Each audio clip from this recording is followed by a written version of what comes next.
भारतीय अर्थव्यवस्था के लिए एक महत्वपूर्ण कदम उठाते हुए भारतीय रिजर्व बैंक यानी कि आरबीआई ने नीतिगत ब्याज दर यानी रेपो रेट में 25 आधार अंकों यानी कि 0.25% की कटौती की घोषणा की है। यह फैसला आरबीआई की 3 दिवसीय मौद्रिक नीति समिति यानी कि एमपीसी की बैठक के बाद शुक्रवार को जारी बयान के दौरान गवर्नर संजय मल्होत्रा ने किया।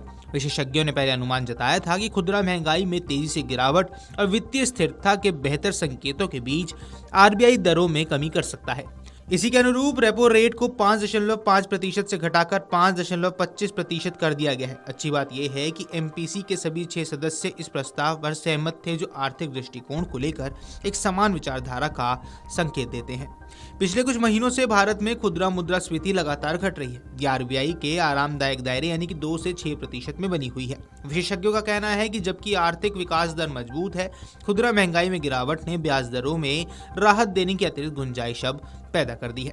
आरबीआई गवर्नर ने भी पिछले महीने संकेत दिए थे कि यदि मुद्रास्फीति अनुकूल रहती है तो नीतिगत दरों में कटौती का अवसर मौजूद है। इसी के तहत फरवरी से लेकर अब तक आरबीआई पहले ही 3 चरणों में कुल 1% की कटौती कर चुका है। हालांकि अगस्त, सितंबर, अक्टूबर की बैठकों में कोई बदलाव नहीं किया गया था, परंतु नवीनतम बैठक में स्थिति अनुकूल दिखी और रेपो रेट दर फिर से कम कर दी गई।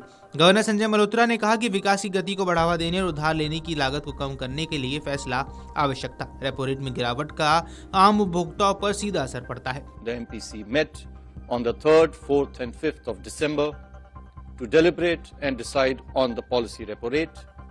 After a detailed assessment of the evolving macroeconomic conditions and the outlook, the MPC voted unanimously to reduce the policy repo rate by 25 basis points to 5.25% with immediate effect. I repeat, the MPC voted unanimously to reduce the policy repo rate by 25 basis points.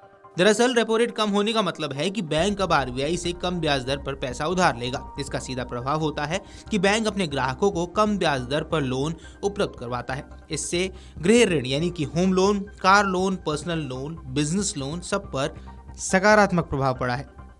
50 lakh के home loan पर आखिर कितना फायदा मिलने वाला है, आइए आपको इस वीडियो में ये भी बता देते हैं। तो मान लीजिए किसी ने 50 लाख रुपए का होम लोन 8.5% ब्याज दर पर 20 साल के लिए लिया हुआ है। पुरानी दर पर उसकी मासिक ईएमआई 43,391 रुपए बनती है।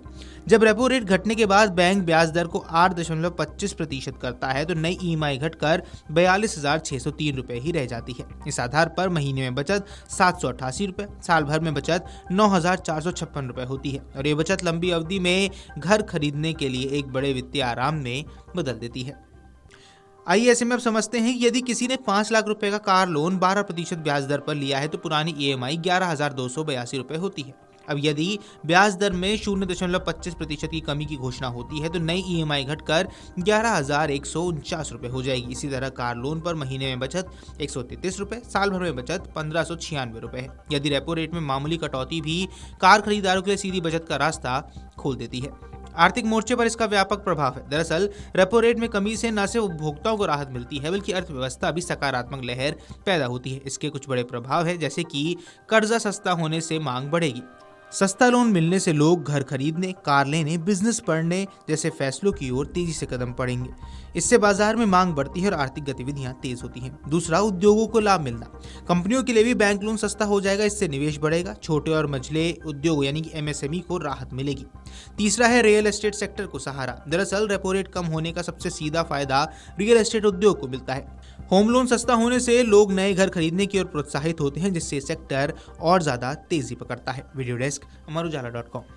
अगर आप ये वीडियो YouTube पर देख रहे हैं तो हमारे चैनल को सब्सक्राइब कर बेल आइकन दबाएं और Facebook पर देख रहे हैं तो हमारे पेज को लाइक करें।